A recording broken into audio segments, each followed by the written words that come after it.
Christophe Castaner a trouvé un argument massu pour espérer l'emporter.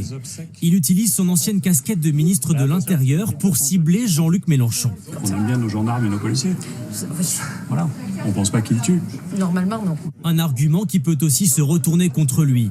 Dans son fief des Alpes de Haute-Provence, sa réélection n'est pas gagnée car certains électeurs gardent en mémoire sa gestion du maintien de l'ordre pendant l'épisode des Gilets jaunes. En fait, je crois qu'il n'est pas très aimé, voire même détesté, Castaner.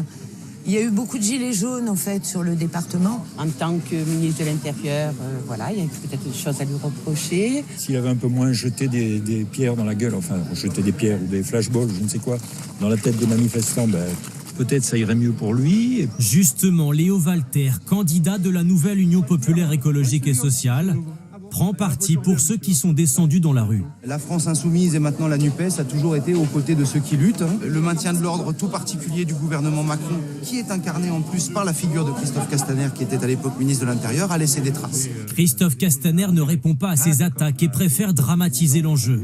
À ses yeux, lui et la majorité incarneraient l'ordre et Jean-Luc Mélenchon le chaos. Il faut faire la démonstration de l'incapacité qu'aura la NUPES à mettre en œuvre son projet, et puis surtout le vrai projet de Jean-Luc Mélenchon, qui sait qu'il ne sera pas Premier ministre, mais qui est d'empêcher l'Assemblée nationale, d'empêcher le bon fonctionnement, donc de mettre du désordre. Un discours qui porte plus ou moins ses fruits sur le terrain. On n'a pas forcément envie de trouver les extrêmes. Donc moi, je ne suis pas extrémiste, que ce soit ni de droite ni de gauche. Moi, il n'a rien apporté. De toute manière, je vais voter blanc. Dans ce département où le taux de vaccination est l'un des plus faibles de France, certains ont voulu sanctionner au premier tour la majorité sur la gestion sanitaire de la crise Covid. Pour l'emporter dimanche, Christophe Castaner espère mobiliser les abstentionnistes.